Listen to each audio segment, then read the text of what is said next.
नमस्कार, बहुत स्वागत है आपका। सावन में सोमवार के दिन क्या अर्पित करें ऐसा कि शिव जी की कृपा आपको मिल जाए।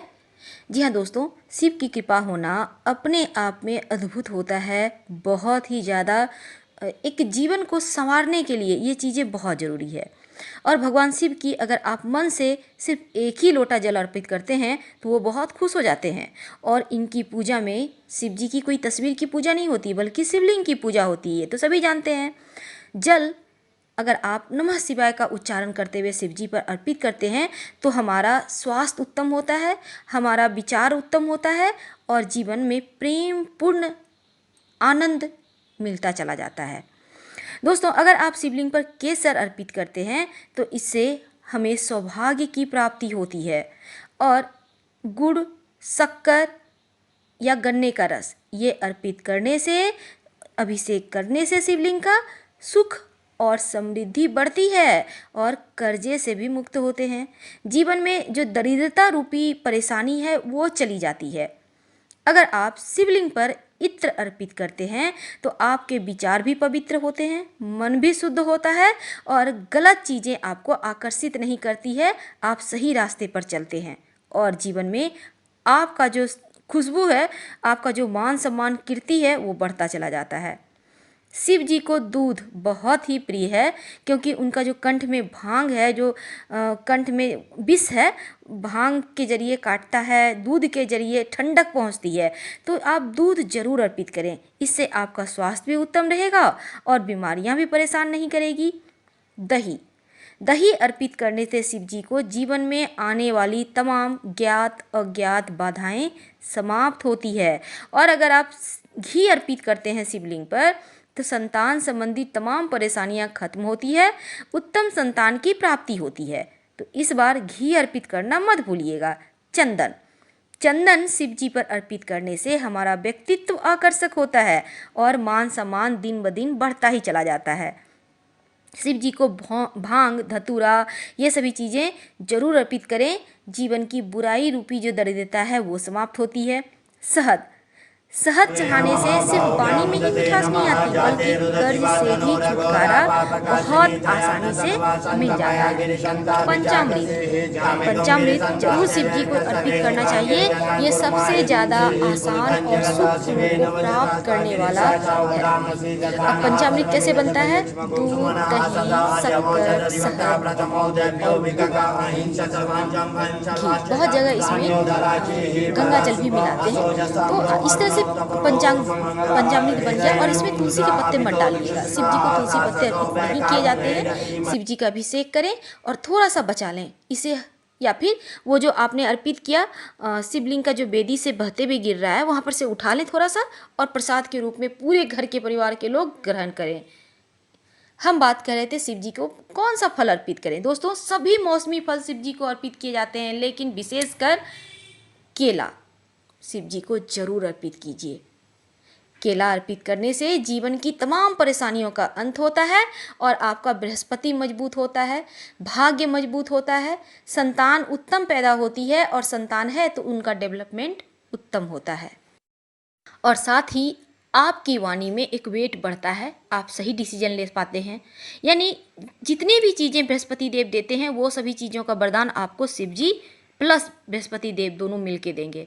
दोस्तों, बेटियां घर की लक्ष्मी होती है, ये तो आपको पता है, आपने सुना भी होगा। आपके घर में अगर है तो आपने खुद जाना होगा। बहुत बार आपने ये देखा होगा, जैसे ही बेटी का लोग विवाह करते हैं, घर अचानक से घर की आर्थिक स्थिति कमज़ोर हो जाती है। क्यों? क्योंकि बेटियां सच में लक्ष्मी होती है। और कोई कोई बेटी माँ बाप के लिए बहुत सारी खुशियाँ लेकर आती हैं, धन दौलत ऐशो आराम के साथ आती हैं। और ऐसे में जब बेटी का दान कर देते हैं एक पिता, तब कहीं ना कहीं बेटी तो चली गई अपना भाग्य लेके और बच गया यहाँ पर। तो ऐसे में अगर आप चाहते हैं कि आपके घर में जो पहले खुशियाँ थी बेटी के रहने पर, वही खुशियाँ अब भी रहे, इसके लिए सावन में कुछ उपाय करें। आपको हम उपाय बताएंगे कुल 5। अगर जीवन में कलह क्लेश है उसके लिए क्या करें? अपना मकान लेना चाहते हैं, नहीं हो पा रहा है, उसके लिए क्या करें? कर्ज से परेशान है उसके लिए क्या करें? और जीवन में धन संबंधी कोई समस्या है उसके लिए क्या करें? साथ ही अगर आपका भाग्य किस्मत का साथ नहीं मिल रहा है तब क्या करें। तो चलिए सबसे पहले शुरुआत करते हैं कर्ज से, जो अभी एक सुरसा के मुंह की तरफ बढ़ता ही जा रहा है लोगों के जीवन में, कर्ज की परेशानियां। एक बार लोग सोचते हैं थोड़े से पैसा का कर्ज लिए हैं और उसको चुकाने में 3 गुना 4 गुना पैसा लग जाता है, लेकिन चुकता नहीं है। क्या करेंगे, चलिए हम बताते हैं। अगर आप कर्ज की समस्या से परेशान हैं तब सावन में अपने बेटी को मायके ज़रूर बुलाइए। अगर मान लेते हैं आपकी बेटी नहीं है, बहन है, बहन को बुलाइए। और बुधवार के दिन एक उपाय कीजिए। करना क्या है, अपनी बेटी के हाथ से सुपारी लेना है आपको। सुपारी बिल्कुल साबुत होना चाहिए, टूटा फूटा हुआ ना हो, और सुपारी पर एक मौली धागा कहिएगा थोड़ा सा लपेट देगी और फिर उनके हाथों से ले। ये जो आपने सुपारी ली है, रक्षा सूत्र लपेटकर, मौली धागा लपेटकर, इसे एक रेड कलर के कपड़े में अच्छे से लपेटकर और फिर अपने पूजा स्थान पर रख दें, या फिर पीले रंग के कपड़े में लपेट कर रख दें। सुपारी बेटी के पैसों से ही खरीदा हुआ होना चाहिए, इस बात का ध्यान रखिएगा। और सुपारी को साल भर डिस्टर्ब ना करें, ऐसी जगह रखिएगा वहीं पर पड़ा रहे। यकीन मानिए धीरे धीरे कर्जे आपके उतरने लगेंगे। अब बात करते हैं अगर किस्मत साथ ना दे, धन की समस्या हो, तब क्या करेंगे। सावन में किसी भी दिन अपनी बेटी या बहन को बुलाएं और बेटी को खासकर सोमवार के दिन करवाइएगा ये उपाय। बेटी को बोलिए पूरी अच्छे से वस्त्र पहनकर, सुंदर पूरे ही साजो श्रृंगार करके बैठे, 16 श्रृंगार करके बैठे और बेटी को ऊंचे स्थान पे बिठाइए और आप लोग दोनों पति पत्नी सामने बैठिए। अब बेटी के हाथ से गुलाबी कपड़े में थोड़ा सा अक्षत और एक चांदी का सिक्का ले लें। और ये चीज़ें भी आपकी बेटी की खुद के पैसे से खरीदी हुई होनी चाहिए। जैसे ही बेटी आपको देती है गुलाबी कपड़े में अक्षत और एक चांदी का सिक्का, आप लेकर गांठ बांध लें और धन के स्थान पर रख दें। फिर आप दोनों मिलकर अपनी बेटी का पैर छुएं, चरण स्पर्श करें। धन की समस्या यकीनन दूर हो जाएगी। बात करते हैं आपके मकान की। अगर मकान नहीं बन पा रहा है तब क्या करेंगे। आप अपनी बेटी के हाथों से मंगलवार के दिन सावन के महीने में बेटी के ही पैसों से खरीदा हुआ गुड़ थोड़ा सा आप बेटी के हाथों से लें और फिर लेकर मिट्टी के बर्तन में रखकर उसे मिट्टी के ही बर्तन से ढक दें और अपने घर में कहीं भी मिट्टी में दबा दें। गमले में भी दबा सकते हैं। ऐसा करने से आपका मकान शीघ्र बन जाएगा। और साथ ही अगर कलह क्लेश होता है घर में तो बेटी के हाथों से अपने घर में तुलसी का एक पौधा लगवाइए और रोज शाम में घी का दिया जलाएं। ऐसा करने से घर में कलह क्लेश नहीं होता है, बरकत होती है। शिव जी का सबसे प्रिय महीना, और इस महीने में शिव जी की सबसे प्रिय वस्तु आप उनको अर्पित कर रहे होंगे उनको मनाने के लिए, ताकि लक्ष्मी स्थिर रहे, जीवन में किसी तरह की कोई कमी ना हो।